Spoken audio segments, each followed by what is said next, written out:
dernier acte, si vous le voulez bien, de votre 57e congrès.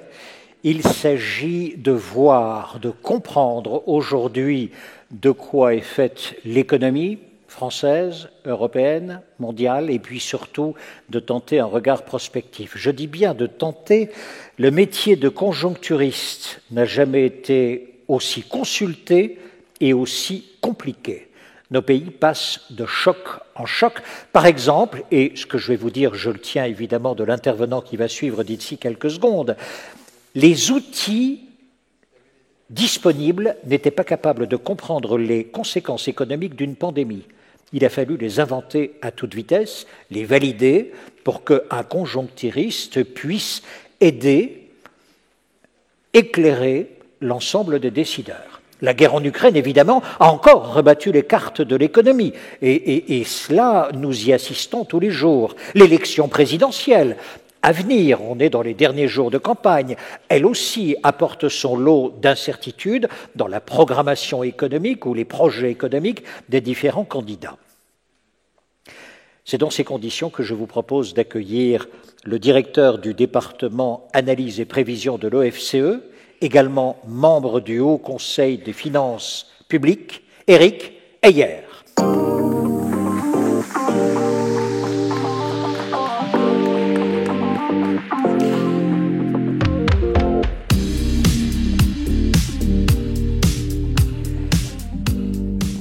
Mercredi dernier, Éric, vous accordiez une interview aux Échos, dans laquelle d'ailleurs, c'était une interview sur les budgets de la France, budget à venir, et dans laquelle vous disiez aussi que les budgets à venir, ou en tous les cas le prochain, serait un budget de guerre, c'est votre expression. Peut-être d'ailleurs que dans votre exposé, vous pourrez nous expliquer ce que vous entendez par budget de guerre. À quoi faut-il, de façon plus générale, être vigilant dans les mois à venir? Merci. Merci beaucoup Thierry. Bonjour à tous. Je suis très content d'être là, très honoré. Alors effectivement, comme vous l'avez dit, faire une présentation d'économistes aujourd'hui, ça nécessite de faire un certain nombre de choix et de sélectionner un certain nombre de sujets. Et donc malheureusement, quand on sélectionne, on en laisse de côté.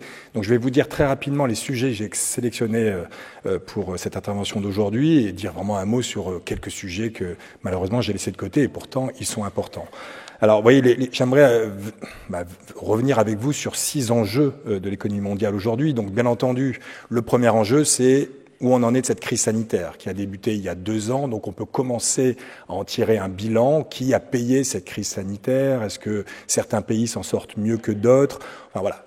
Finalement, est-ce que ce sont les finances publiques? Est-ce que ce sont les entreprises? Est-ce que ce sont les ménages qui, finalement, ont été pénalisés par cette crise? Est-ce qu'on peut déjà en tirer un premier bilan? Vous voyez, c'est déjà assez intéressant pour comprendre la situation pour l'année prochaine. Le deuxième enjeu, c'est bien entendu la crise ukrainienne. Alors là, on ne va pas être dans le bilan. Elle a commencé il y a un peu plus d'un mois, mais plutôt essayer de faire un peu une projection de ce que ça peut avoir comme incidence sur les budgets à venir et sur l'économie de demain. Donc deuxième enjeu, crise ukrainienne. Troisième enjeu, c'est le grand retour de l'inflation. Vous voyez, on l'a cherché, cette inflation, depuis une dizaine d'années. Là, on a l'impression qu'elle n'est pas uniquement transitoire, qu'elle est un peu plus pérenne. Donc voilà, qu'est-ce que ça veut dire une inflation supplémentaire? Est-ce qu'on est reparti sur un troisième choc pétrolier ou est-ce que, globalement, on peut considérer que dans 18 mois, on va revenir sur une situation à peu près normale? Donc, troisième enjeu, l'inflation. Quatrième enjeu, les finances publiques. Vous voyez, tous ces enjeux-là, c'est-à-dire la crise sanitaire, la crise ukrainienne, y compris l'inflation, ça va avoir une énorme incidence sur la dette publique. La dette publique a déjà fortement augmenté. Vous voyez, on nous expliquait qu'on était en faillite quand on était à 60 points de dette publique ramenée au PIB. On est aujourd'hui à 112, 114. Vous voyez, comment on fait dans les années à venir? Est-ce qu'on doit refaire un épisode d'austérité comme on a dû le faire 3 ans après la crise des subprimes en 2011? Ou est-ce qu'aujourd'hui, il y a des nouveaux acteurs qui nous permettent de laisser de côté ce problème de dette, enfin en tout cas à court terme, et s'intéresser à un grand nombre d'autres sujets? Donc ça sera l'enjeu numéro 4. Et ensuite, les 2 derniers enjeux qui sont extrêmement importants. Le 5e enjeu, c'est un enjeu d'inégalité. Vous voyez, cette crise à la fois sanitaire, inflationniste et ukrainienne, va renforcer les inégalités qui étaient déjà présentes avant l'épisode de la Covid. pas qu'en France. En France, c'était le mouvement des Gilets jaunes, mais on voyait la montée du populisme un peu partout dans les pays développés. Donc, faire un point sur d'où viennent ces éléments inégalitaires et comment cette crise-là va renforcer ces inégalités. Et dernier enjeu, c'est un enjeu de transition écologique. Alors, je ne sais même pas si on peut appeler ça un enjeu ou une condition dans laquelle il va falloir régler les 5 premiers enjeux. Globalement, il va falloir réfléchir à tous ces enjeux, dans tous les enjeux précédemment cités, avec la condition de est-ce que la croissance est durable d'un point de vue de la transition écologique. Donc je le garde à la fin, c'est un enjeu extrêmement important. Je ne vous donne pas, bien entendu, les résultats, sinon vous allez partir avant. Donc bien entendu, je ne vais pas vous parler d'autres sujets comme la guerre commerciale, qui est pourtant un sujet extrêmement important, ou comme la montée de bulles immobilières ou bulles financières qui sont liées. Je l'évoquerai un tout petit peu dans les enjeux, mais malheureusement, le temps ne me permet pas de parler de ces enjeux-là qu'il faut tout de même avoir en tête pour essayer de comprendre le monde dans lequel on vit. Donc, si je peux commencer ma présentation et projeter. Donc, globalement, rapidement, le premier enjeu, la crise sanitaire. Alors, oui, ça a été dit par Thierry qu'on n'avait pas des instruments pour revenir sur quelle incidence, comment une crise sanitaire devient une crise économique, quels sont les canaux de transmission. En fait, on commence à y voir un peu plus clair, et même assez vite, tout de même, on a essayé de développer ces outils-là. Alors en fait, vous voyez, ça peut paraître un peu compliqué ce graphique, mais il faut essayer de le garder si vous avez cette capacité-là encore toute l'heure, parce que vous allez comprendre l'inflation avec ce graphique-là. En fait, une crise sanitaire se transforme en crise économique il y a 3 canaux de transmission. Le premier canal, c'est un canal de la demande, c'est-à-dire qu'on empêche les citoyens d'aller consommer par différentes mesures, soit vous confinez les personnes, soit vous fermez les commerces non essentiels. Donc il y a un choc de demande, on empêche les citoyens d'aller consommer. C'est ce qui est en bleu.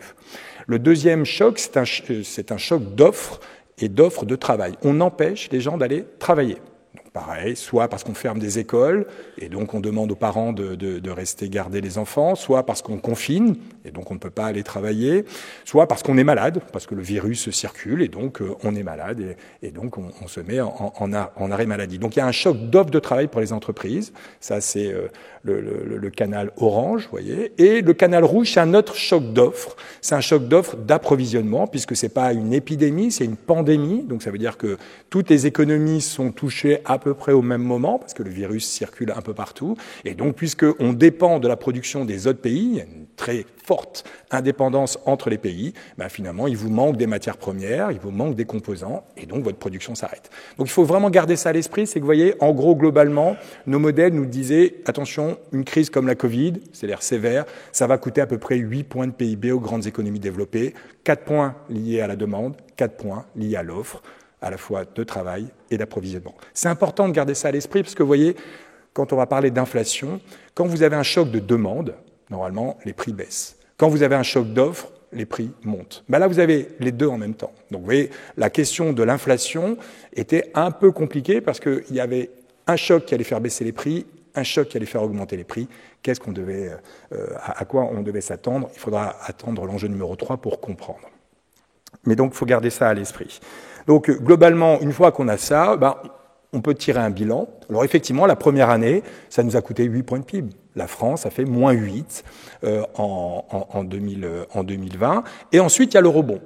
Et donc, si on se place maintenant en fin d'année 2021, c'est le dernier chiffre connu en termes de PIB, où en sommes-nous? Donc on comprend que tout le monde a chuté, puis tout le monde a à peu près rebondi, mais avec des ampleurs un peu différentes. Vous voyez, là, même s'il ne faut pas tirer des conclusions, et vous voyez, j'ai bien aimé notre ministre de l'économie dire il ne faut pas se comparer aux autres, mais on fait mieux que les autres. D'accord? Mais globalement, il n'a pas complètement tort. C'est vrai que quand on se situe en fin 2021, vous voyez, le PIB français est revenu, fin 2021, peu ou prou au niveau de 2019, de fin 2019. On est même 0,9 au-dessus de son niveau, ce qui est une performance faible, en fait, si on le regarde en absolu. C'est-à-dire que ça veut dire qu'on a fait 2 ans sans croissance économique. C'est ça que ça veut dire à peu près. Même il y a eu des pertes pendant cette période-là, mais on fait un peu mieux que les autres. C'est-à-dire qu'on fait mieux que l'Espagne, qui est encore à moins 4 aujourd'hui, mieux que l'Allemagne, qui est à moins 1,5. Vous voyez, généralement, on fait toujours moins bien que les Allemands. Là, on fait mieux que les Allemands. Il y a quasiment 2,5 points d'écart entre eux et nous. On fait mieux que les Japonais. Finalement, il n'y aurait que les États-Unis qui auraient une performance meilleure que la nôtre. Donc ça, c'est un premier constat. Le deuxième constat, quand je me compare aux autres pays, à part, je vais aussi regarder les pays émergents, vous voyez, il y a souvent cette idée selon laquelle l'Asie sortirait vainqueur de cette histoire. Bon, en fait, c'est pas complètement vrai. Alors, vous voyez, donc, il y a deux façons d'analyser. Il y a la façon, celle que je viens de vous décrire. Donc là, c'est le marron dans cette courbe. Et là, on voit effectivement que la Chine fait beaucoup mieux que tout le monde, parce que là, elle est à plus 10 par rapport à son niveau d'avant-crise, ou même Singapour est à plus 5, donc oui, quelques pays asiatiques feraient mieux, mais pas tous les pays asiatiques, et puis peut-être que c'est pas comme ça qu'il faut raisonner quand on se compare aux pays émergents.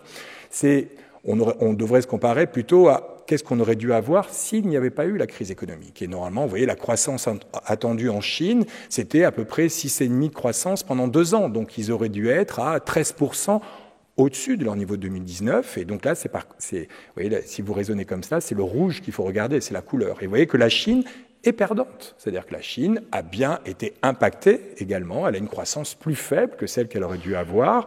Et vous voyez que là, les grands perdants, si on réfléchit plutôt à ce qu'ils auraient dû avoir, on les trouve en Asie. Vous voyez, c'est l'Asie qui sort finalement pas gagnant de cette histoire, mais extrêmement perdante. On pense aux Philippines, on pense à la Malaisie, on pense à l'Inde, tous ces pays-là, et les pays également de l'Est qui sont extrêmement perdants. Donc attention, vous voyez, les pays émergents s'en sortent pas si mal que cela, même si finalement, quand je regarde la couleur, tout le monde est perdant par rapport à ce qu'on aurait dû avoir. Alors si maintenant je regarde et je me concentre sur la France, qui a supporté cette perte? Parce que finalement, on a perdu tout au long de cette période, même si on revient aujourd'hui peu ou prou au niveau d'avant-crise. Vous voyez, cette perte, c'est donc il y a 2 années, il y a 2020-2021, donc finalement on peut regarder que le dernier, je ne sais pas si vous voyez non, vous voyez pas, donc regardez que la dernière colonne, qui est la somme des deux. Vous voyez, il y a 3 acteurs dans l'économie, il y a les finances publiques, il y a les entreprises et il y a les ménages. Vous voyez, quand on regarde finalement qui a supporté la crise, bon, sans surprise, c'est les finances publiques qui supportent la plus grande partie de cette crise. 193 milliards de pertes pour les finances publiques, d'accord, c'est le quoi qu'il en coûte. C'est-à-dire le quoi qu'il en coûte a effectivement été là pour compenser une grande partie des pertes. On voit qu'il y a un deuxième acteur qui a perdu, ce sont les entreprises. Les entreprises auraient perdu à peu près, nous dit l'INSEE, 90 milliards, 89 exactement, milliards de revenus au cours de ces 2 années. Alors, vous voyez, là, on peut s'arrêter 2 minutes. Normalement, 90 milliards de pertes en 2 ans, il y aurait dû avoir des faillites en cascade. Or, il y a eu moins de faillites en 2020-2021 qu'une année normale. Si vous voulez avoir un chiffre, normalement, il y a 50 000 faillites chaque année en France. En 2020, il y en a eu 30 000. Et en 2021, il y en a eu 28 000. Donc, vous voyez, on est à des niveaux de faillite en dessous d'un niveau normal, alors qu'il y a eu des pertes. Pourquoi? Parce que l'analyse de l'INSEE n'intègre pas les PGE, les prêts garantis par l'État, ainsi qu'un certain nombre de dettes fiscales. Donc, vous voyez, les PGE, ça représente aux alentours de 140 milliards, la dette fiscale aux alentours de 40 milliards. Donc, oui, 140 plus 40 égale 180. Ça couvre aujourd'hui les pertes. Donc la question, c'est le jour où les entreprises doivent rembourser ces PGE ou ces dettes fiscales, c'est là où les 89 milliards vont refaire surface et potentiellement entraîner des faillites d'un certain nombre d'entreprises. Donc attention, la messe n'est pas complètement terminée du côté des entreprises. Et on voit qu'il y a un autre acteur, les ménages, qui ont finalement gagné en revenus, 39 milliards de revenus. 39 milliards de revenus, c'est pas si mal que cela. Alors, c'est pas non plus en 2 ans, c'est normal que le revenu augmente, mais vous voyez, on est dans un moment où les ménages n'ont pas perdu. Ça veut dire que le quoi qu'il en coûte pour les ménages a été relativement bien calibré. Alors attention, je reviendrai après dans le détail, est-ce que tous les ménages ont pu bénéficier des aides, mais d'un point de vue macroéconomique, voilà quelle la première photographie que l'on peut faire. Alors si je reste sur les entreprises, aujourd'hui, quand on les questionne, quand l'INSEE les questionne, alors que ce soit pour la zone euro ou pour la France, vous allez voir, elles ont le moral. C'est-à-dire que les entreprises aujourd'hui, dans le climat de confiance, vous voyez que ce soit dans les services, dans l'industrie ou dans le bâtiment, on est à des niveaux quasiment historiquement élevés. Vous voyez, ce sont les données du mois de mars. Donc le mois de mars, bon, on peut considérer que la guerre ukrainienne n'est pas encore complètement intégrée, mais pourtant Omicron était là. Hein. Et vous voyez que dans le bâtiment, on a des niveaux de confiance et de finalement perspectives de production jamais observées. Bon, dans l'industrie, ça se repliait un tout petit peu, mais ça restait très au-delà du niveau normal et moyen. Et dans les services, Omicron semblait être digéré. Ça, c'est pour l'Europe. Quand je regarde pour la France, on a à peu près le même diagnostic, c'est-à-dire un niveau de confiance très élevé. Ce niveau de confiance, en fait, est surtout basé sur les carnets de commandes qui sont pleins à craquer dans les entreprises. C'est-à-dire qu'on a des niveaux de carnets de commandes jamais observés aujourd'hui, depuis que l'enquête existe, alors que ce soit en France, en Italie, en Espagne, en Allemagne, les entreprises indiquent qu'elles ont des perspectives de production qui sont assurées pour au moins entre 5 et 7 mois, ce qui est jamais observé depuis 30 ans. Donc, globalement, les entreprises ont le moral parce qu'elles ont des carnets de commandes, mais elles ont des difficultés. Alors, les difficultés sont un peu différentes selon qu'on se situe dans l'industrie ou dans les services, mais globalement, vous voyez, avant la crise de la Covid, les difficultés, c'était les difficultés de recrutement, c'était la main-d'œuvre. On avait des difficultés à recruter, il n'y avait pas trop de problèmes de demande ni d'approvisionnement. Aujourd'hui, ça s'est déplacé sur l'approvisionnement. C'est-à-dire qu'il y a bien sûr encore des difficultés à recruter, mais c'est pas le frein principal. Le frein principal, c'est j'ai du mal à m'approvisionner. Et donc j'ai beaucoup de carnets de commandes, mais pour l'instant l'approvisionnement, les chaînes d'approvisionnement sont rompues.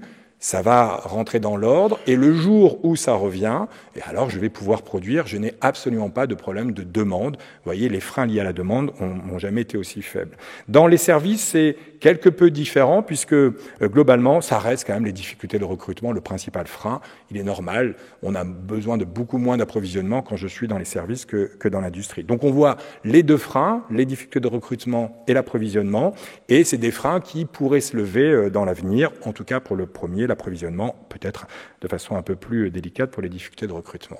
Du côté des ménages, on a vu, ils ont gagné encore du revenu, ils n'ont pas perdu. Mais vous voyez, vous gagnez pendant 2 ans 39 milliards d'euros, mais on vous empêche d'aller consommer. D'accord, puisque vous avez été confiné, on a fermé un certain nombre de commerces non essentiels. Qu'est-ce qui s'est produit ? Il y a une surépargne qui s'est accumulée. C'est-à-dire que globalement, alors est-ce qu'on doit appeler ça une épargne ? Ça serait une bonne question. C'est pas réellement une épargne dans le sens, c'est pas volontaire, c'est pas vous qui avez décidé, vous ménages, d'épargner pour votre retraite ou pour une assurance chômage ou pour je ne sais quoi. C'est plutôt, voilà, globalement, on a maintenu votre revenu, on vous a empêché d'aller consommer. Sur votre compte en banque, vous avez un peu plus d'argent à la fin. Mais vous voyez, c'est colossal. Donc, en bleu ciel, c'est 2020.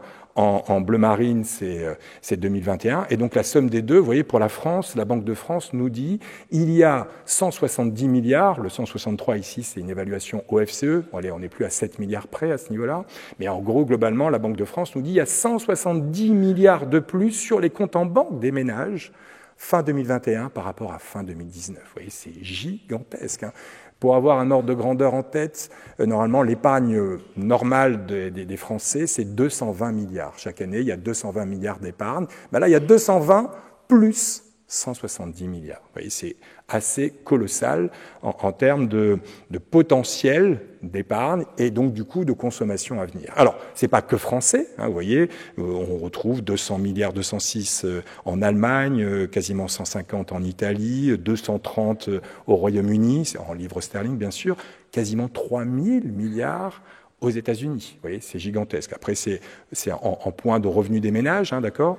Et donc, ça représente entre 10 et 18 points de revenus des ménages qui sont quelque part dans les comptes en banque, d'accord ? Ou dans des livrets, c'est-à-dire que dans des comptes très liquides.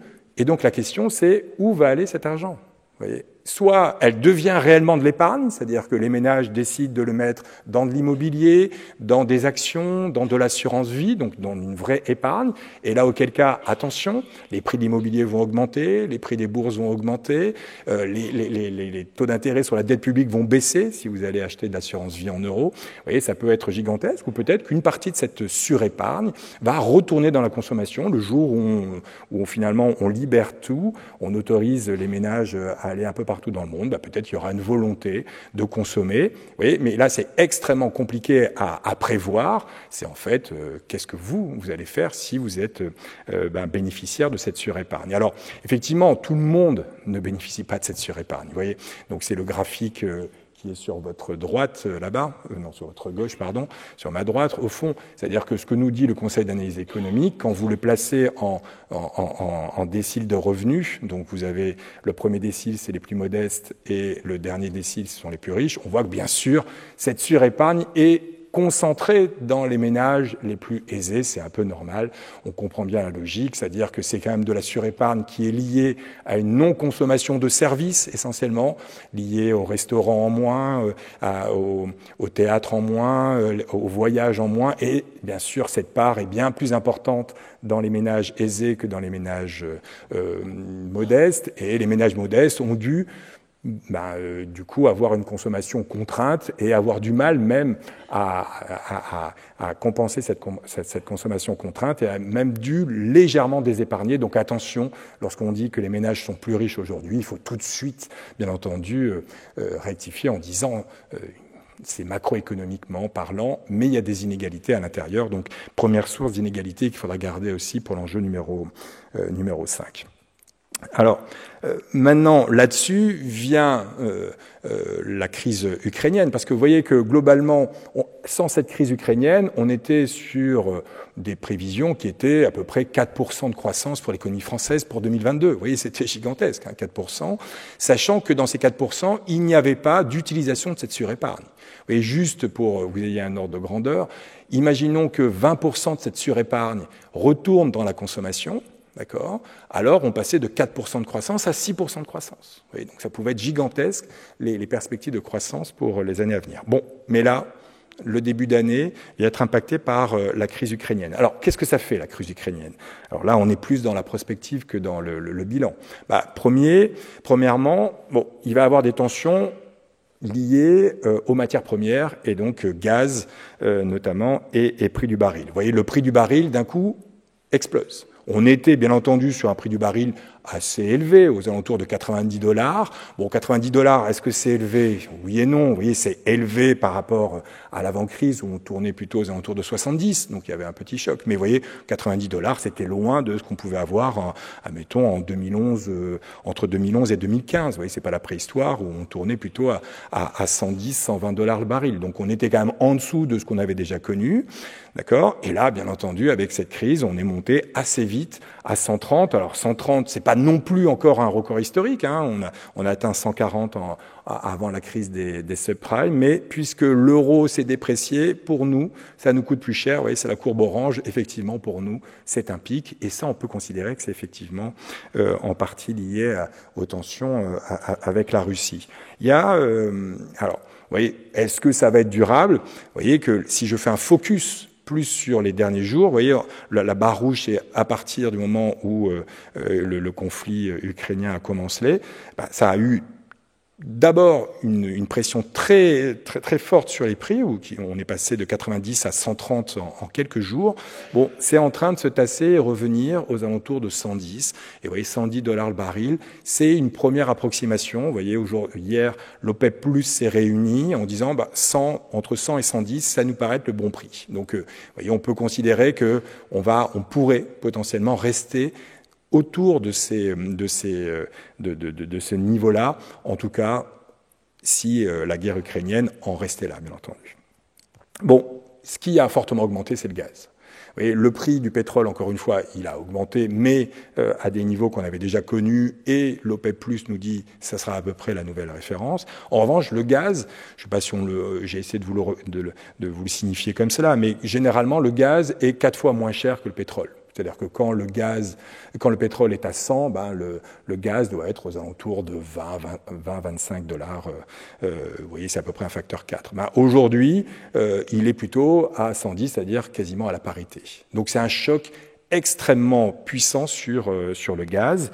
Alors, vous voyez, la crise, a bien entendu, ukrainienne a eu une incidence très forte, mais là aussi, c'est en train un tout petit peu de se calmer. C'est-à-dire qu'on était à 80, qui était un niveau élevé déjà, mais on est monté à 210. Donc là, c'était un prix qui indiquait que les marchés pensaient qu'il y allait avoir un embargo tout de suite, et donc il y allait avoir une pénurie, et donc les prix avaient très fortement augmenté. Bon, là, ça se tasse aux alentours de 110. 110, c'est très élevé. Encore une fois, 110, quand il y a 110 de pétrole, c'est un niveau très élevé. Encore une fois, quand il y a 110 de pétrole, on devrait plutôt tourner à 30 de gaz.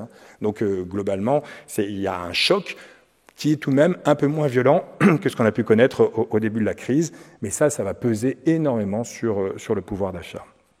Bon, ce qui a fortement augmenté aussi lié à la crise ukrainienne, c'est tout ce qui est matières premières alimentaires. Alors, on pense au tournesol, on pense au blé, on pense au maïs, parce que l'Ukraine produit et exporte énormément d'huile de tournesol ou de blé, d'accord. Et donc, on appelle ça le grenier à blé de l'Europe. Et donc, effectivement, il y a de la spéculation. Aujourd'hui, c'est pas les quantités qui manquent, d'accord, mais c'est l'idée qu'on va en manquer.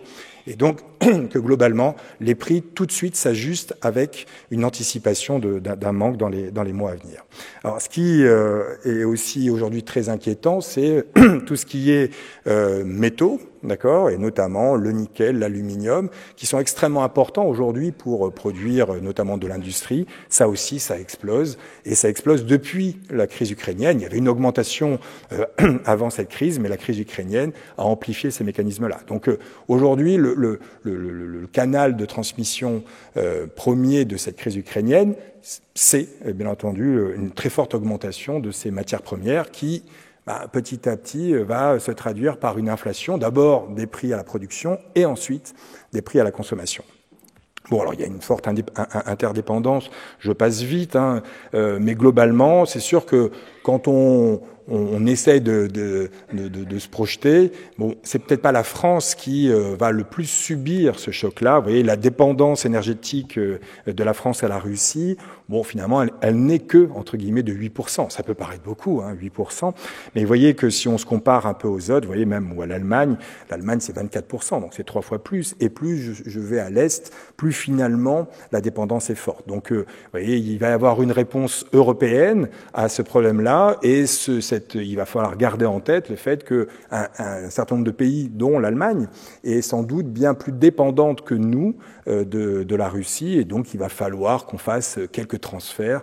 Et vous voyez, dans un moment où on essaye d'être solidaire en Europe, habituellement on demande à l'Allemagne d'être un peu plus solidaire avec les autres pays, peut-être que là il y aura finalement une façon d'avoir un rapport un peu plus équilibré dans la solidarité. Il y a sans doute d'un point de vue financier l'Allemagne qui se porte mieux, mais là, d'un point de vue de la dépendance énergétique, c'est l'Allemagne qui va un peu plus souffrir qu'un certain nombre de pays du Sud. Bon, cette crise ukrainienne va aussi avoir des conséquences financières, c'est-à-dire que ça peut déboucher sur des petits cracks. Et l'idée de l'Europe, c'est effectivement mettre en banqueroute finalement la Russie. Bon, je passe vite si vous avez des questions, je sais qu'il y a une séance à la fin, mais globalement, ça passe par on essaie de sortir les banques russes du système interbancaire SWIFT, et surtout, on gèle les avoirs de la Banque centrale russe. L'idée, c'est de les mettre un peu en banqueroute, quelque part, de les empêcher finalement d'utiliser l'euro et le dollar pour maintenir leur monnaie à un certain niveau. Bon, bien sûr, eux ont des moyens de nous contrer. Le dernier moyen, c'était de nous dire, si vous voulez acheter notre pétrole ou notre gaz, il va falloir l'acheter en roubles. Parce que si vous me l'achetez en euros et dollars et que vous gelez les avoirs en euros-dollars, ça ne me sert plus à rien. Donc vous voyez, il y a bien entendu des possibilités pour la Russie de contrer la volonté finalement de mettre en banqueroute la Russie pour finalement signaler au président russe la ligne à ne pas franchir en termes de frontières internationales. Bon. C'est des moyens, bien entendu, qui ont été mis en application. Il y a plein de trous dans la raquette, c'est pour ça que ça n'a pas non plus très très très bien marché. Mais on voit bien que globalement, ça a fonctionné dans un premier temps. C'est-à-dire que la rouble s'est effondrée. Là, il faut le voir en sens inverse, parce que c'est l'euro par rapport à la rouble. Donc la rouble s'est effondrée. Mais vous voyez que petit à petit, on revient à une situation à peu près normale. C'est qu'on a l'impression qu'il y a des possibilités. Ça, à la fois, les Européens ne veulent pas aller jusqu'au bout, parce qu'ils sont très dépendants, notamment l'Allemagne, du gaz et du pétrole russe, et d'un autre côté les Russes qui ont des moyens de contrer un certain nombre de nos décisions, et donc on voit que petit à petit le rouble revient à sa valeur normale. En revanche, ça a provoqué un krach en Russie, c'est-à-dire que la bourse a même dû fermer parce qu'elle a perdu à peu près 20% en 2 jours et 50% depuis septembre, donc ils l'ont fermé, mais vous voyez qu'on reste à un niveau très faible. Mais vous voyez, en gros, ce qui va arriver à la Russie, c'est qu'il va y avoir 10% de récession, donc une récession annoncée à 10%, vous voyez, c'est plus que ce qu'ils ont subi au moment de la Covid. Donc, c'est une crise gigantesque. Et l'inflation devrait être à 20% en Russie. Donc, vous voyez, nous, on se plaint avec une inflation à 4,5%. L'inflation, ça va être à peu près 5 fois plus forte chez elle. Bon. Là, cette crise, elle va aussi passer, et ça je pense qu'on n'en parle pas assez, par un afflux de réfugiés de guerre. Donc globalement, il y a des Ukrainiens notamment qui vont arriver en Europe. Alors il va y avoir un coût à cela qu'il faut quand même garder en tête. Bon, c'est assez compliqué à essayer de le quantifier, mais globalement, 1 million de réfugiés, ça coûte à peu près 10 milliards d'euros. On anticipe à peu près 4 millions de réfugiés en Europe, donc c'est à peu près 40 milliards. Je pense que ce chiffre-là est mis sur la table pour dire c'est pas aux Polonais à payer l'intégralité de ces réfugiés. Il va bien falloir que soit on prenne une partie de ces réfugiés chez nous, soit on en paye une partie du coût. On ne peut pas laisser à un certain nombre de pays limitrophes à supporter l'intégralité de ce coût. Il va falloir accueillir ces réfugiés et en supporter le coût. Le dernier, c'est la montée de l'incertitude, c'est-à-dire que jusqu'où finalement cette crise et cette guerre peut aller.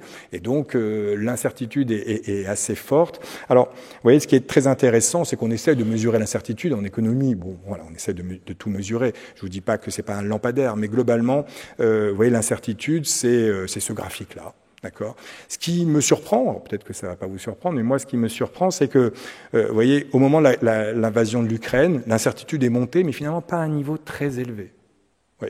C'est-à-dire que c'est beaucoup moins élevé que la crise sanitaire, que la montée du protectionnisme. Je ne parle pas de la faillite de Lehman Brothers. Donc, on a l'impression, vous voyez, qu'aujourd'hui, on vit dans un monde incertain, et qu'on a l'habitude de vivre avec cette incertitude, et que les investisseurs, finalement, ne sont pas plus gênés par cette incertitude. Ça monte, et là, je ne sais pas si vous voyez bien le dernier point, mais aujourd'hui, c'est le point d'hier, d'accord, on est quasiment revenu à la normale. C'est-à-dire, OK, j'ai été surpris, mais là, maintenant, je reviens à la normale. Et donc, on a l'impression qu'on est dans le business as usual. Il n'y a pas réellement, pour les investisseurs, d'énormes craintes par cela. Alors, c'est peut-être de la pure myopie, c'est peut-être de la pure inconscience, mais on voit bien que ce qu'on craignait, c'est-à-dire l'arrêt des investissements et l'arrêt, pour l'instant, en tout cas, on ne le voit pas venir. Alors, peut-être que ça peut revenir si la crise s'amplifie, mais c'est pas très présent. Et d'ailleurs, ça se voit dans les bourses. Vous voyez, quand je cumule toutes les bourses des pays développés, il y a eu un petit krach,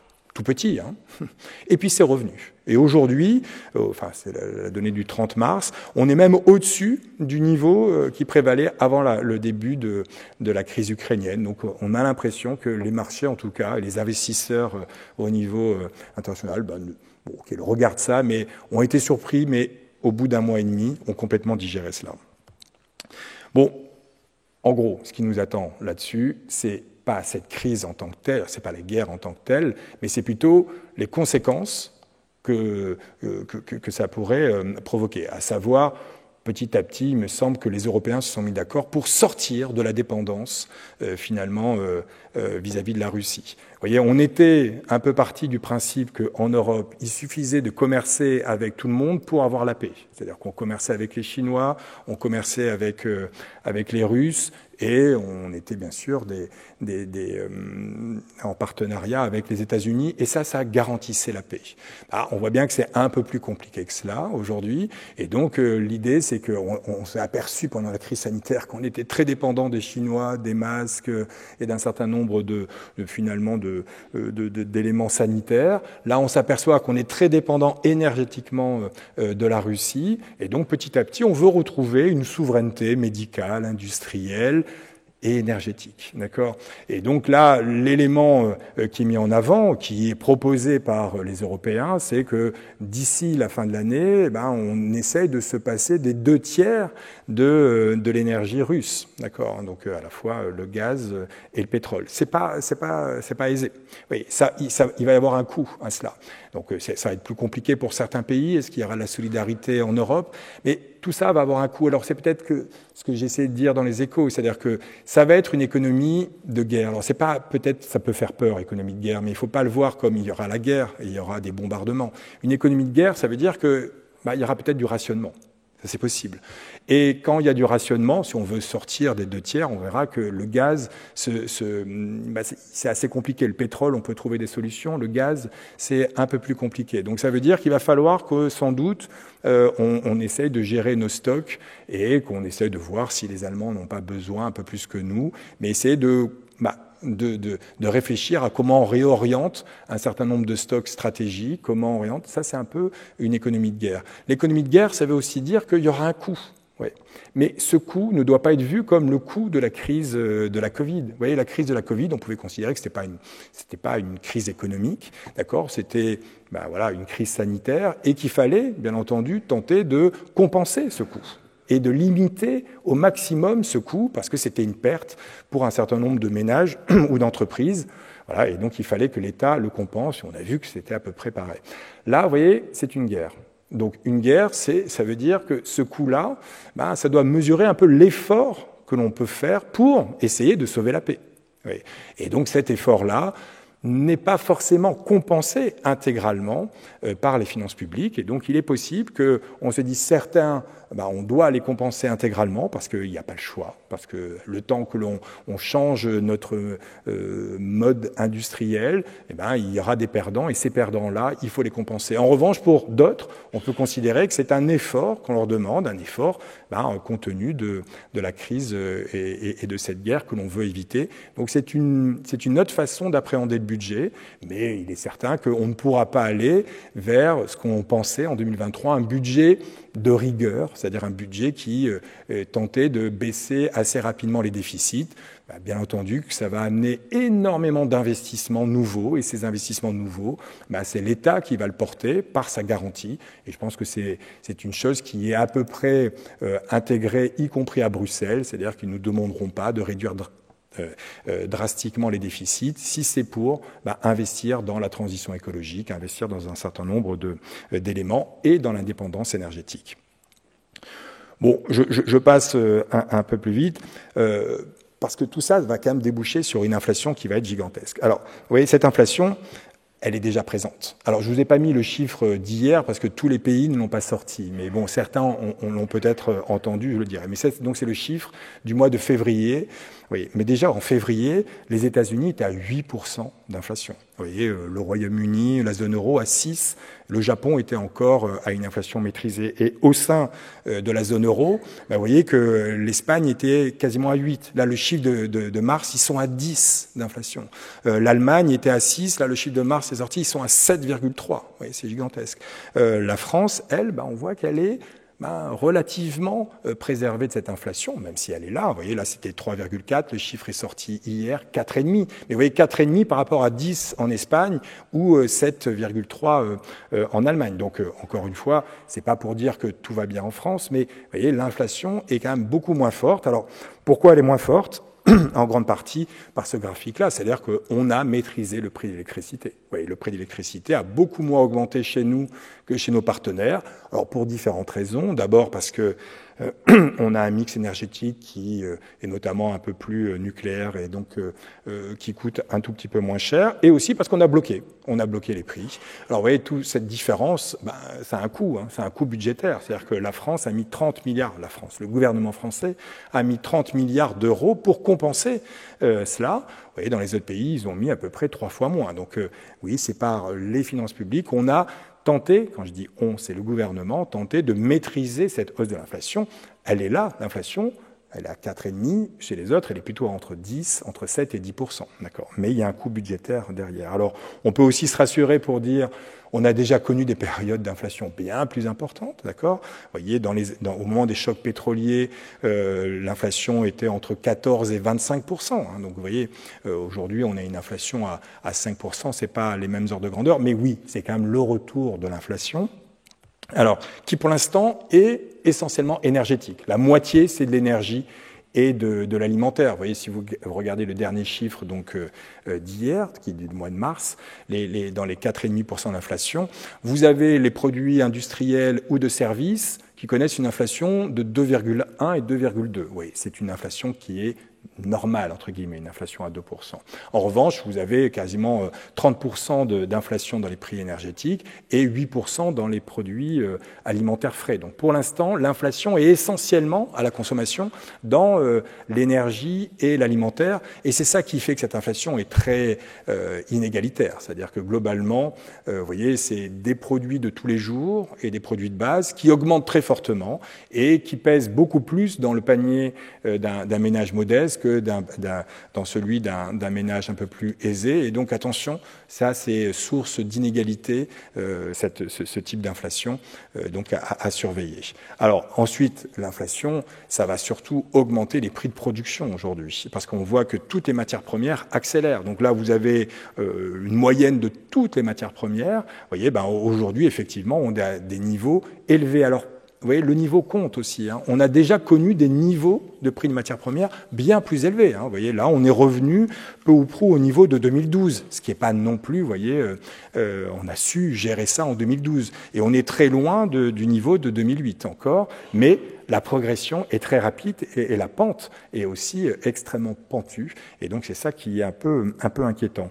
Alors ensuite, ça fait souvent des zigzags. Vous voyez, dans les bois de construction, c'est assez gigantesque. Mais là aussi, le niveau est important parce que mon sentiment, hein, c'est que l'inflation va disparaître petit à petit, mais pas le niveau des prix. J'essaie de m'expliquer. Vous voyez, si vous restez à un niveau de prix élevé, d'accord, et que vous restez durablement à ce niveau de prix, au bout d'un moment, on va vous dire l'inflation a disparu.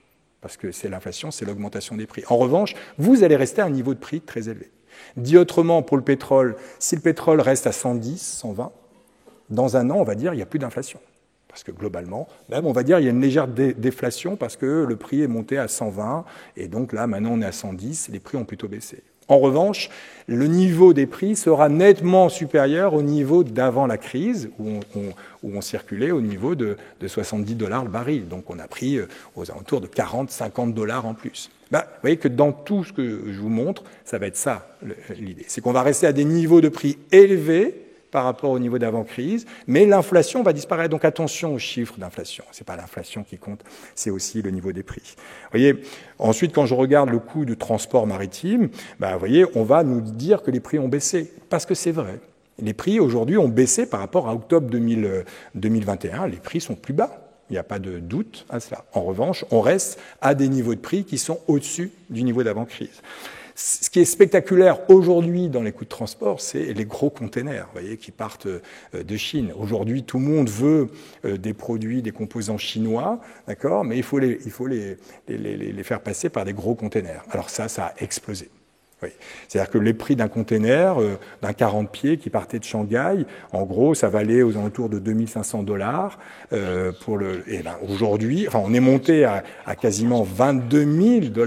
Vous voyez, donc on a fait x12, donc c'est gigantesque. Et là, vous voyez que c'est en train de baisser petit à petit. Et vous voyez, vers le nord de l'Europe, on est en train d'être à 12 500. Vous voyez, c'est plus. Bon, 12 500, ça reste horriblement cher. Oui, mais c'est moins cher qu'au moment de la crise où on était plutôt à 15 000. Donc on va rester à des niveaux élevés, voyez, mais avec des prix qui soit se stabilisent, soit baissent légèrement. Donc ça va disparaître des chiffres de l'inflation, mais en revanche, ça va rester dans vos coûts, dans les coûts de production. Parce que c'est en train, quelque part, et on voit qu'il y a la spéculation là-dedans, parce que vous voyez, quand ça vous coûte très cher de faire venir un container de Chine, en revanche, quand vous voulez le ramener en Chine, ça coûte plus rien. D'accord. Et vous voyez que ça n'a pas trop augmenté non plus quand vous voulez partir d'Europe vers les États-Unis. Et vous voyez que quand on part des États-Unis, ça n'a quasiment pas augmenté. Donc vous voyez, c'est vraiment le départ de Chine qui coûtent extrêmement cher. Et là, c'est bien sûr des armateurs qui jouent avec une position dominante pour avoir des prix extrêmement élevés. Vous voyez, on nous dit qu'il y a une crise des semi-conducteurs, c'est vrai. Mais vous voyez, dans les prix, on ne peut pas considérer qu'aujourd'hui, ça soit un problème de prix. Oui, ça coûte plus cher aujourd'hui, mais c'est un problème de quantité, c'est qu'on ne les trouve plus. Mais vous voyez que les prix aujourd'hui, oui, ils sont plus élevés qu'avant, mais c'est des prix qu'on a déjà connus dans le passé, qui sont même moins chers qu'en juillet 2021. Vous voyez, donc on est en train d'avoir des prix qui sont à des niveaux élevés, qui vont rester à ces niveaux élevés, mais c'est les quantités qui vont manquer plus que les prix. Et donc c'est ça qui, et j'arrêterai sur l'inflation, c'est ça qui laisse dire à un grand nombre d'observateurs que l'inflation n'est que transitoire, mais pas le niveau des prix. J'espère que ça fait 4 fois que je le répète, mais je pense que c'est extrêmement important. C'est-à-dire qu'on va rester avec des niveaux de prix élevés, d'accord, mais finalement qui se stabilisent à ce niveau-là.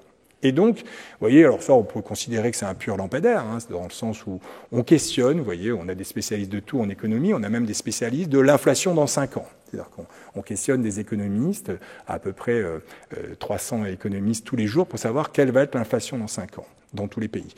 Bon, je vous ai mis que les grandes zones, mais globalement, pour ces économistes-là, et donc pour le consensus, l'inflation dans 5 ans. Vous voyez, donc le 1er avril 2027 devrait se situer aux alentours de 2,5-3%. Oui. Donc vous pouvez considérer que c'est beaucoup, mais finalement, ce n'est pas une inflation gigantesque. Vous voyez, les banques centrales veulent avoir une inflation autour de 2. Donc, bon, en gros, on est autour de 2, il n'y a pas de dérapage. Mais qu'est-ce que ça veut dire? Ça veut dire qu'on va rester avec des niveaux de prix élevés qui vont progresser un peu plus doucement que ce qu'on a pu connaître, mais ça, on ne va pas rentrer en déflation. Normalement, avec des prix qui ont fortement augmenté, on aurait pu s'attendre à des prix qui rebaissent, et donc, quelque part, ça se traduit dans les chiffres de l'inflation. Non, là, c'est un peu le retour de l'inflation, effectivement, avec des niveaux de prix qui sont élevés. Et c'est peut-être donc ce dernier slide qui conclura la partie inflation. Je pense qu'aujourd'hui, on sort, alors ça c'est vraiment un sentiment très personnel, lorsque on discute avec la Commission européenne ou quand on discute avec nos partenaires, globalement, il y avait, avant la crise sanitaire, cette idée que il fallait aller vers une économie low cost, dans le sens où toutes les politiques économiques qu'il fallait mettre en place avaient pour but essentiel d'avoir les prix les plus bas pour que le consommateur ait le pouvoir d'achat le plus élevé.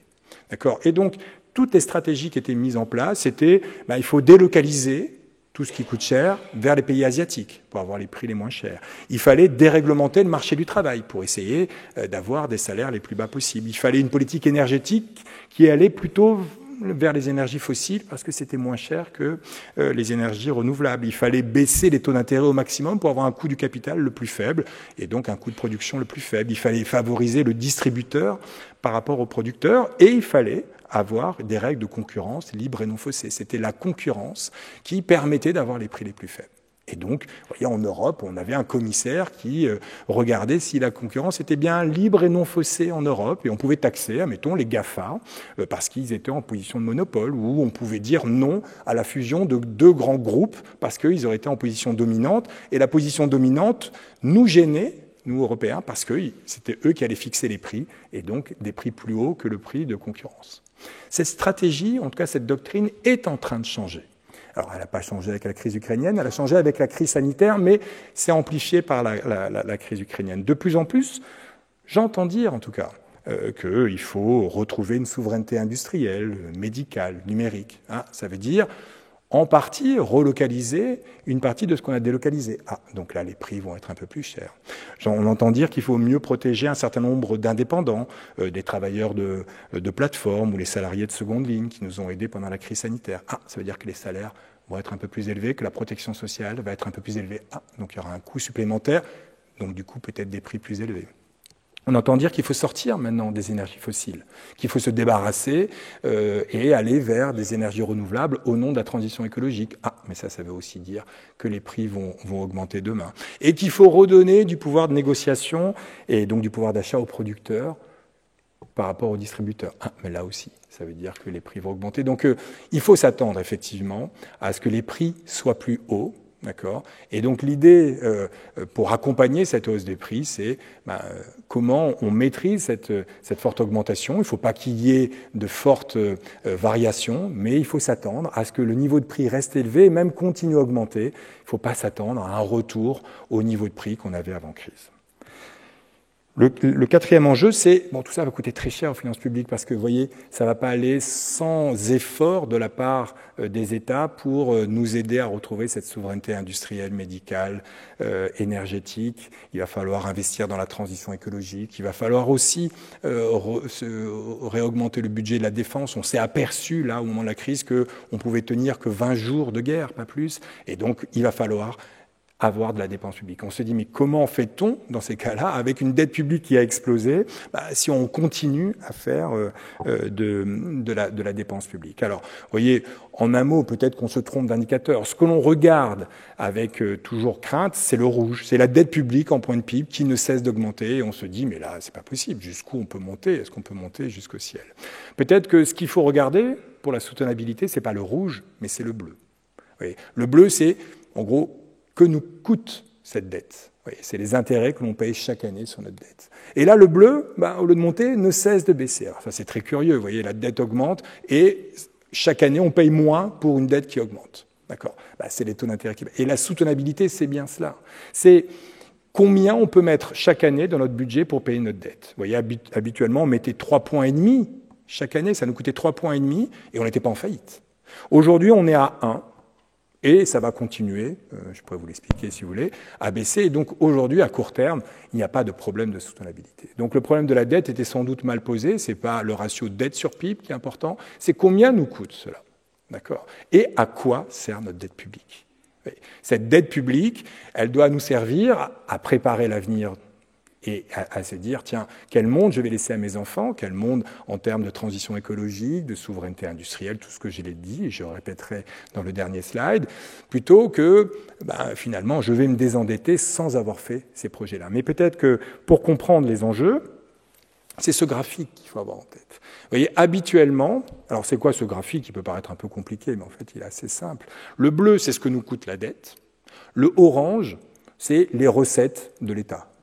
En gros, c'est l'inflation plus la croissance économique. Donc, vous voyez, quand le bleu est au-dessus du orange, c'est la catastrophe. La dette publique est quasiment insoutenable. C'est-à-dire que vous payez plus, d'accord, chaque année pour votre dette que vous avez de recettes liées à votre croissance économique. Donc, quand le bleu est au-dessus du orange, en fait, votre dette, quelque part, est un peu insoutenable. Okay. Et c'est assez rare dans l'histoire de l'économie française que le orange passe au-dessus du bleu. Vous voyez, il y a eu quelques petits épisodes en 2000, quelques trimestres en 2007, mais vous voyez, c'est très rare. Aujourd'hui, on est à un orange au-dessus du bleu, donc ça c'était avant la crise sanitaire, depuis en gros 2014, et ça va durer. Ça va durer, pourquoi? Parce que justement, l'inflation, c'est du orange. Donc vous voyez, ce qu'on attend dans les années à venir, c'est une inflation qui va être au minimum de 2%, au minimum, même à court terme bien au-dessus, et une croissance économique qui devrait être aux alentours, en période normale, de 1,2, 1,3. Donc on s'attend à un orange qui tourne aux alentours de 3,5. Et un bleu qui va rester bas, parce que les banques centrales vont nous aider à le laisser bas. Et donc en gros, on va avoir un orange au-dessus du bleu. Et c'est ça qui est intéressant. C'est qu'on a un choix. Le premier choix, c'est se dire, puisqu'on a un orange au-dessus du bleu, on peut se désendetter sans rien faire. C'est-à-dire que si je ne fais rien, ma dette publique disparaît parce que j'ai plus de recettes que de dépenses. Donc, première solution, c'est l'occasion de me débarrasser de ma dette publique sans demander de l'austérité et sans faire de l'austérité auprès des citoyens, qui n'est jamais accepté plus d'une année. D'accord ? Donc, utilisons cette fenêtre pour se débarrasser de la dette publique. Et bien entendu, il y a le deuxième choix, qui est de dire, mais non, les taux d'intérêt étant bas, c'est le moment, au contraire, d'aller retirer cet argent sur les marchés financiers pour l'investir. Et pour l'investir dans quoi? Dans la souveraineté médicale, dans la souveraineté industrielle, pour lutter contre la cybersécurité. J'aurais pu mettre ça comme enjeu. Vous voyez, quand vous vous baladez à Bercy aujourd'hui, ils vous disent que la prochaine crise, c'est une crise de la cyber, liée à la cybersécurité. Il faut investir en recherche et développement, dans notre défense, dans la lutte contre les inégalités, le réchauffement climatique. Vous voyez, c'est le moment d'aller investir dans tous ces projets-là qui ne sont pas très rentables à court terme, l'éducation, mais qui nous permettent de construire un avenir un peu plus serein. Et donc, c'est un peu ça le choix politique qu'on nous propose lors de ces élections. C'est soit on se dit, on utilise cette fenêtre de 10-15 ans pour nous débarrasser de la dette et laisser à nos enfants un monde sans dette, Soit on se dit on utilise ce moment-là pour justement aller investir dans l'avenir et on laisse à nos enfants à la fois un monde où un peu plus avec une meilleure souveraineté dans tous ces éléments-là, avec une transition écologique avancée, mais une dette publique à financer. Alors c'est sûr que si on choisit la deuxième voie, il ne faut pas se tromper dans les investissements. Il ne faut pas leur laisser et de la dette et des mauvais investissements. Mais vous voyez, on a cette possibilité-là, et c'est la Banque centrale qui nous permet d'avoir ce choix-là. C'est à nous à choisir entre les deux. Les deux derniers points, je dirais un peu plus vite, c'est bien sûr les inégalités. Je pense que pour comprendre les inégalités, il faut avoir vu une fois ce graphique, qui est le graphique de l'éléphant.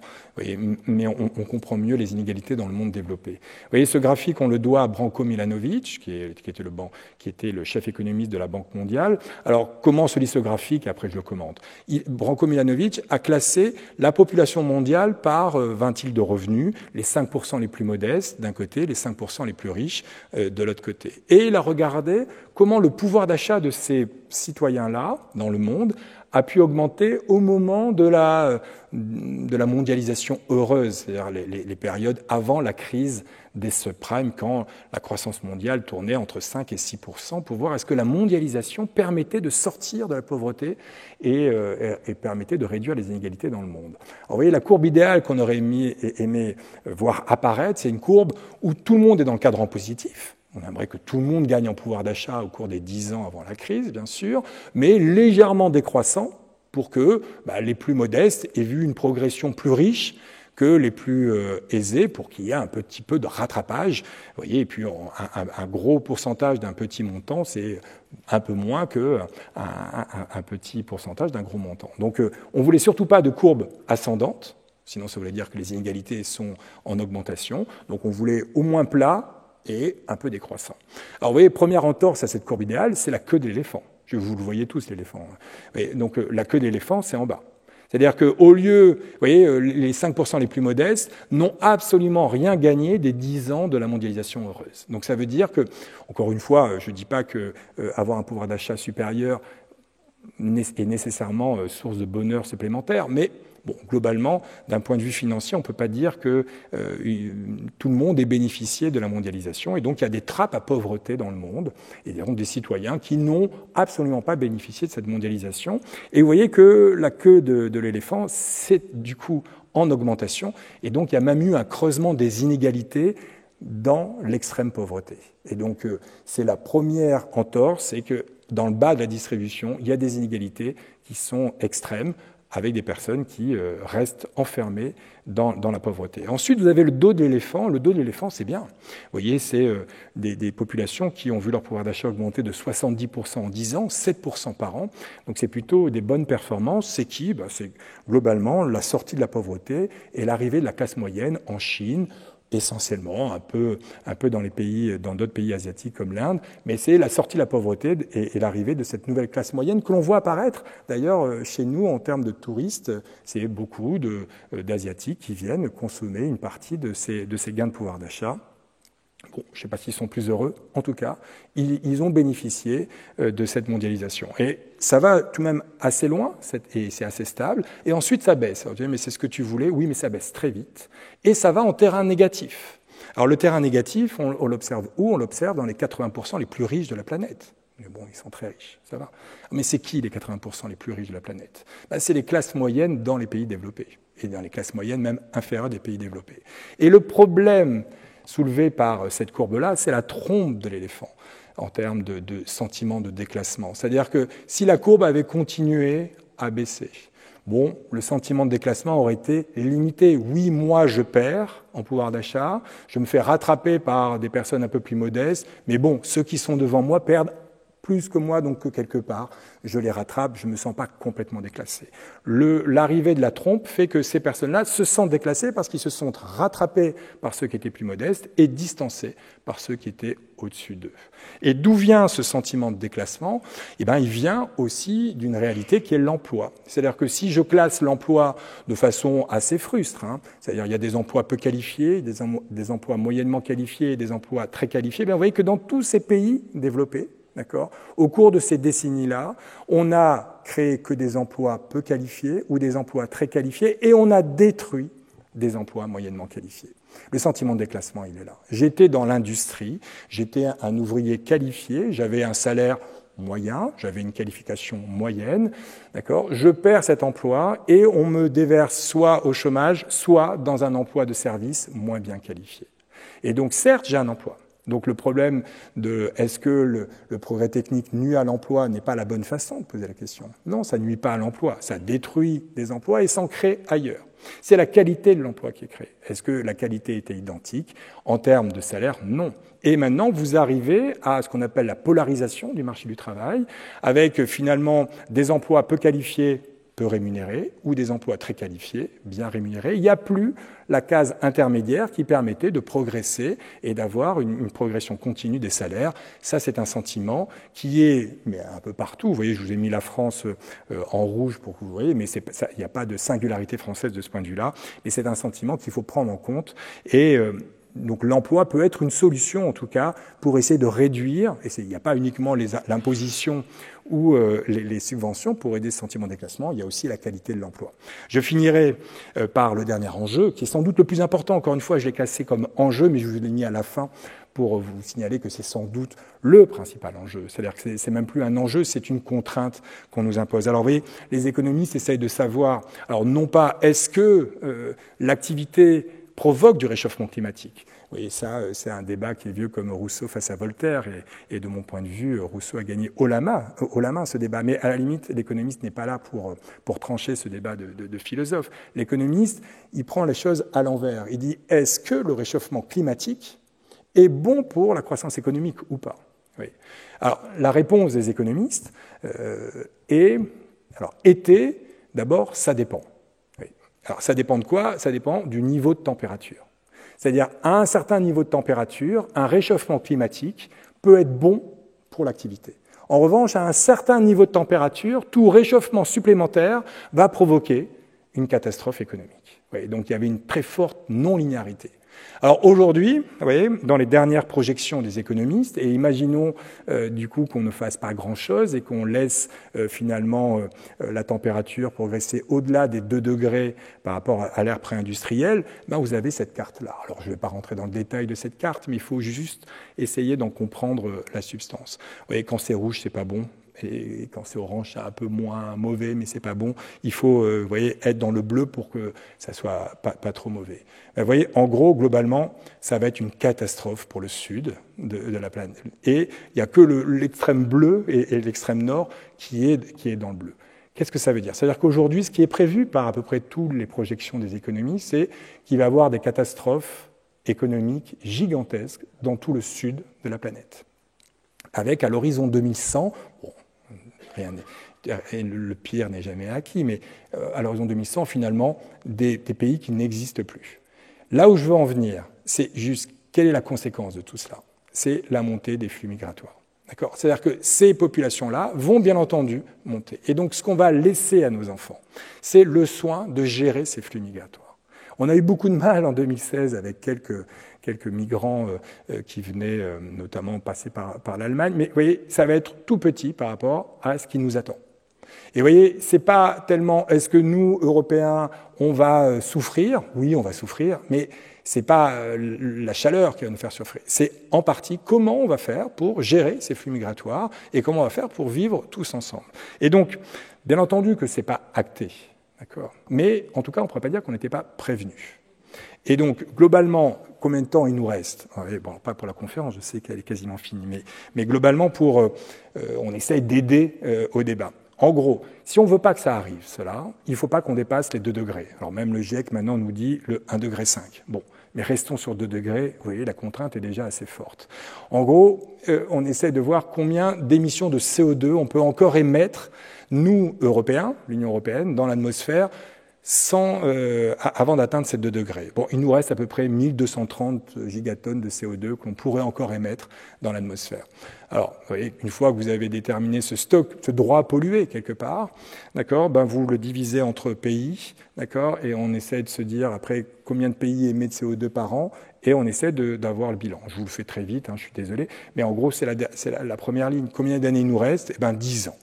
Okay. Alors, il reste 5 ans pour l'Allemagne, 16 ans pour la France. Bon, la France a fait le choix du nucléaire. Ça émet moins de CO2. Ça a d'autres défauts, mais pour ce qui nous intéresse aujourd'hui, ça émet moins de CO2, donc on a un peu plus de temps. Mais allez, on est sur la même planète, donc c'est 10 ans. Donc, il nous reste 10 ans pour faire les choix et éviter ce qui est annoncé comme à peu près sûr par les experts du réchauffement climatique.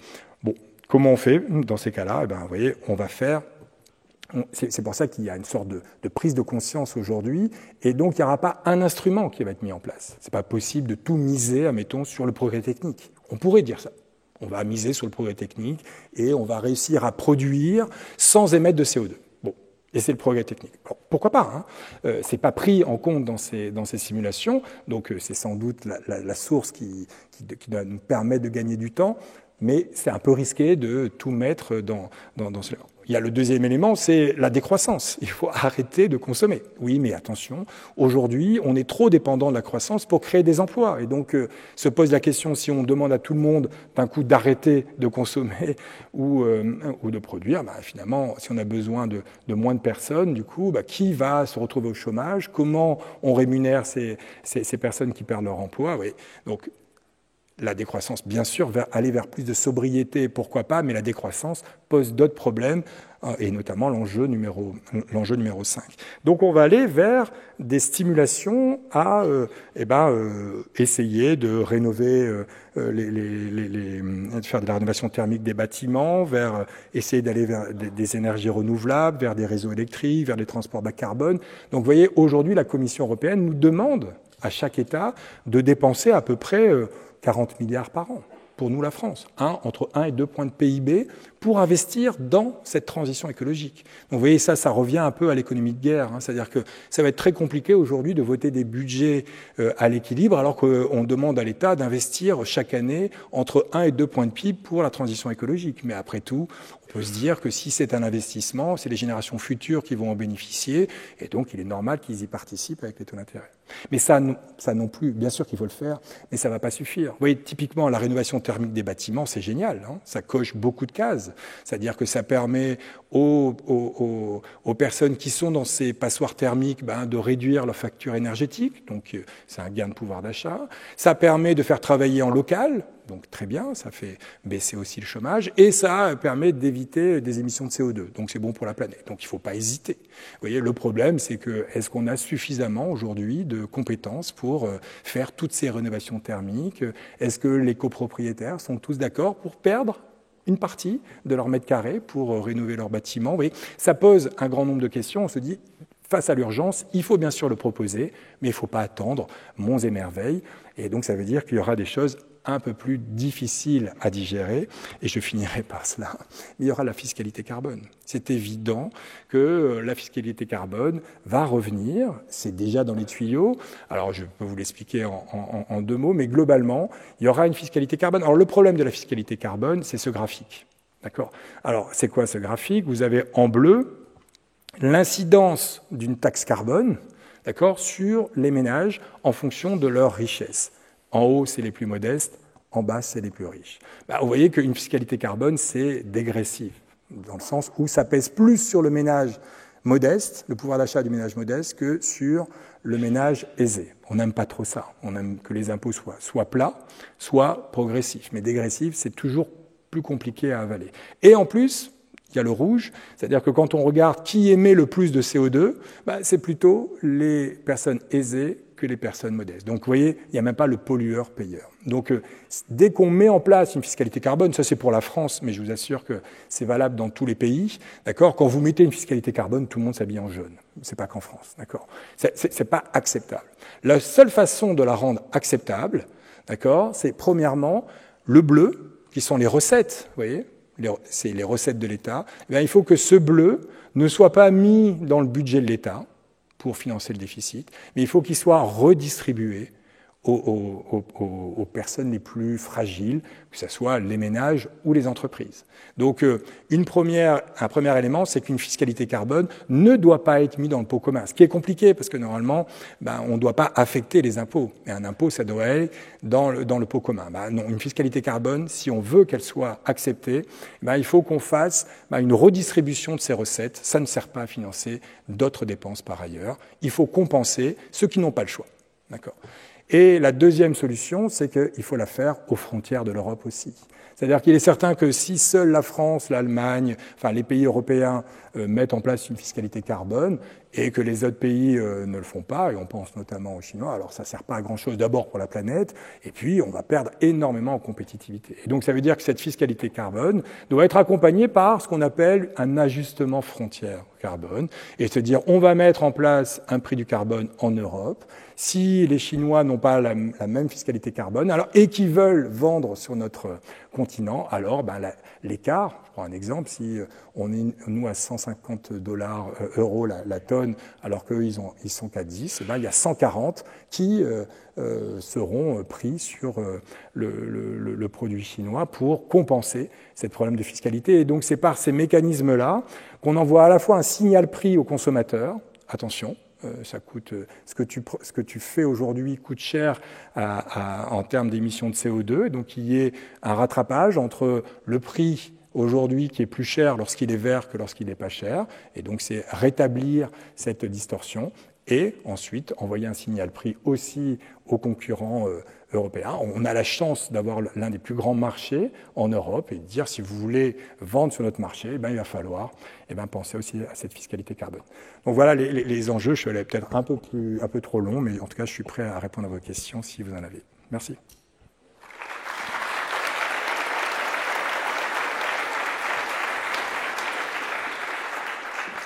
Merci beaucoup, Éric Heyer.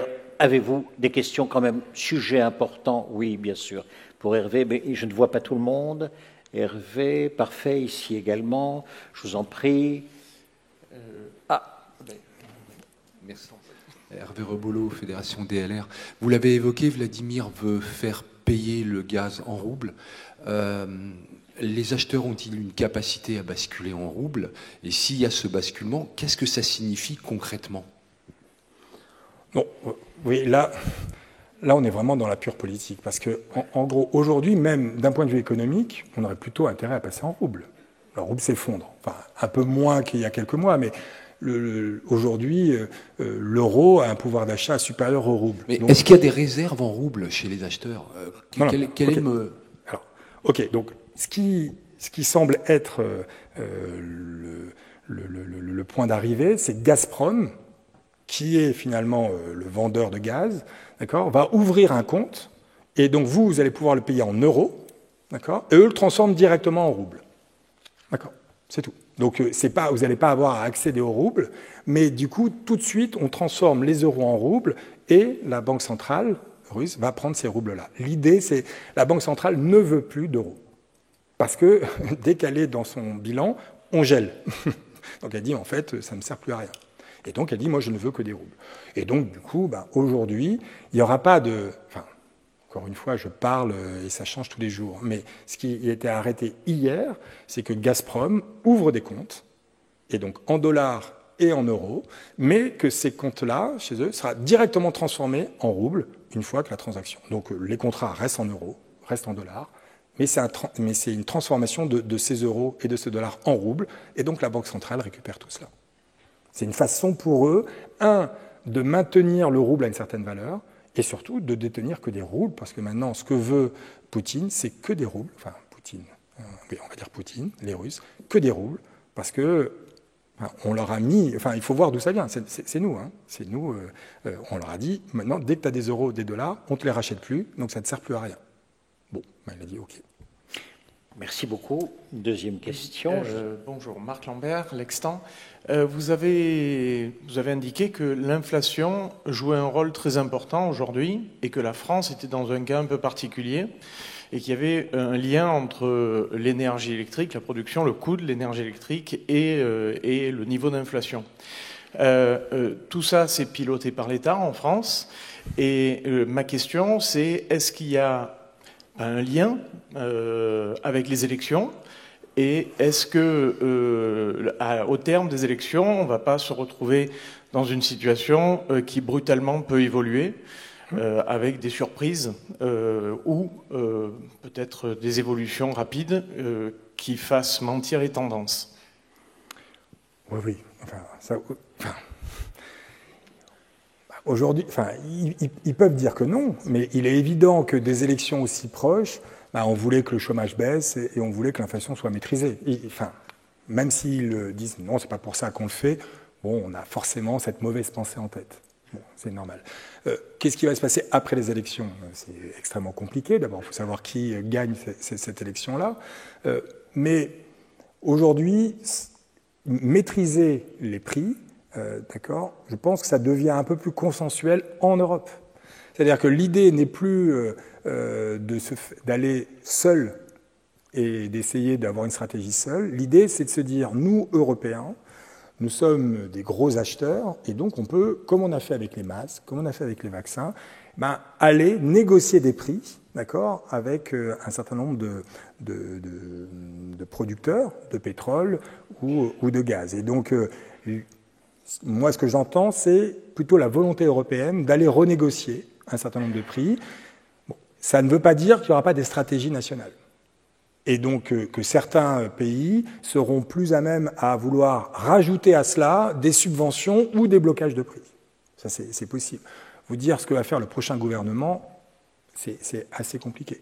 Par contre, la volonté allemande, elle est tout de même assez limitée, me semble-t-il, parce qu'on voit que tout de suite, là, depuis hier, ils ont négocié avec le Qatar, tout seul, des prix un peu inférieurs. Donc je pense que cette idée d'unité européenne, elle est aujourd'hui affichée lorsqu'on fait des grandes réunions, mais on voit que tous les pays essayent tout de même de s'en sortir. Il y a quand même une volonté d'essayer de limiter ces hausses de prix. On pensait que c'était que transitoire, donc certains pays ont dit c'est pas grave. Là aujourd'hui, on sait que ça va pas être que transitoire, et donc il y aura des stratégies à la fois au niveau européen et au niveau national.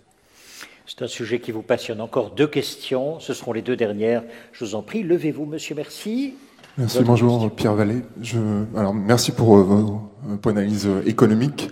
Moi, j'ai une question, c'est peut-être un peu différente. C'est est-ce que derrière tout ça, finalement, il n'y a pas une nouvelle géopolitique qui se met en œuvre, avec effectivement, par rapport au monde qu'on a connu au XXe, au début du XXIe, finalement, des nouveaux rapports de force?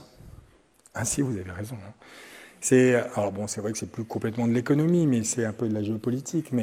Et donc, je ne suis pas l'expert forcément de ces questions-là. Mais vous voyez, je pense que l'Allemagne est le meilleur pays qui représente ce nouvel équilibre. Vous voyez, l'Allemagne avait vraiment fait comme équilibre un triangle, en disant je vais avoir de l'énergie pas chère avec les Russes, je vais vendre mes produits industriels avec la Chine, d'accord, et je vais commercer, même c'est un triangle qui devient un carré, je vais commercer avec l'Europe essentiellement, et je vais être sous protection militaire des États-Unis. Donc vous voyez, c'était comme ça la géopolitique. Et donc du coup, on avait des intérêts avec tout le monde, il n'y aurait pas de guerre, d'accord. Bon, c'est en train de s'effriter. On voit bien que avec l'énergie pas chère avec les Russes, on veut en sortir, que les produits chinois, enfin les produits industriels qu'on vendait en Chine, maintenant c'est eux qui les fabriquent, et donc du coup il faut que je me réinvente, et que finalement on a laissé un peu trop notre finalement stabilité militaire avec l'OTAN et les États-Unis, et donc on n'a plus d'armée, enfin les Allemands n'en ont quasiment plus, et nous finalement ça s'est réduit aussi comme pour chacun. Et donc il va falloir effectivement réinventer un nouvel équilibre.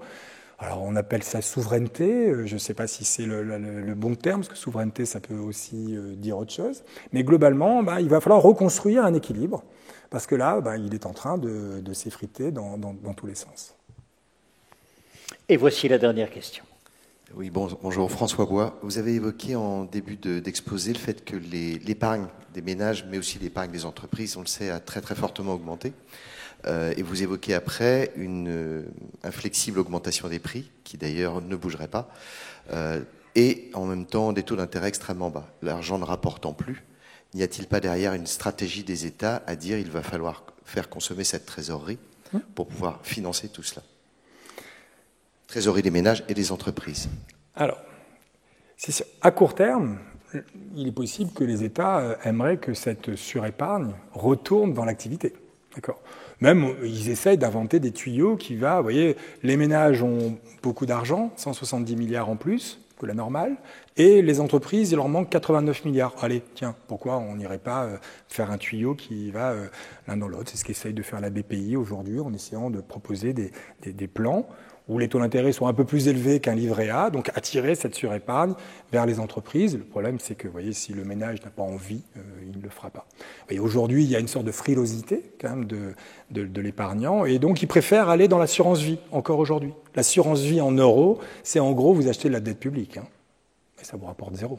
Aujourd'hui, la dette publique, c'est 1%, et encore, ça a augmenté, on était en terrain négatif. Avec une inflation à 4, 5, vous perdez de l'argent. Mais bon, c'est une sécurité, parce qu'on préfère, on se dit, tiens, si je prête à l'État français, dans 10 ans, je récupère mon argent, alors que si je le mets en bourse, si je le mets dans l'immobilier, si je le mets ailleurs, ça peut s'effondrer, je préfère le faire.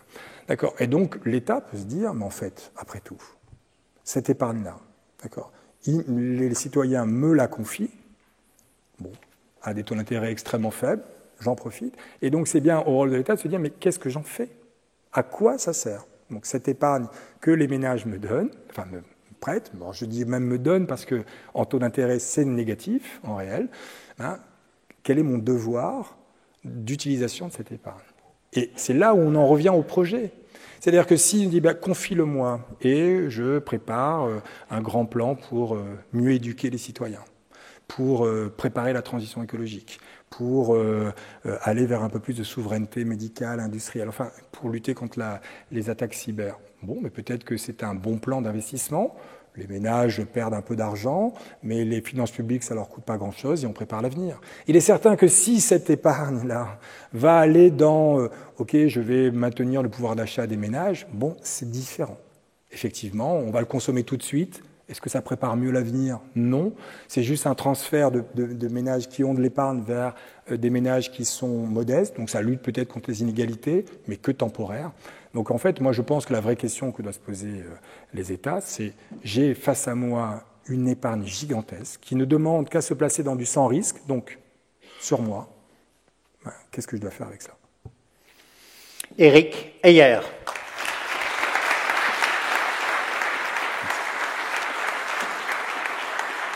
Merci beaucoup.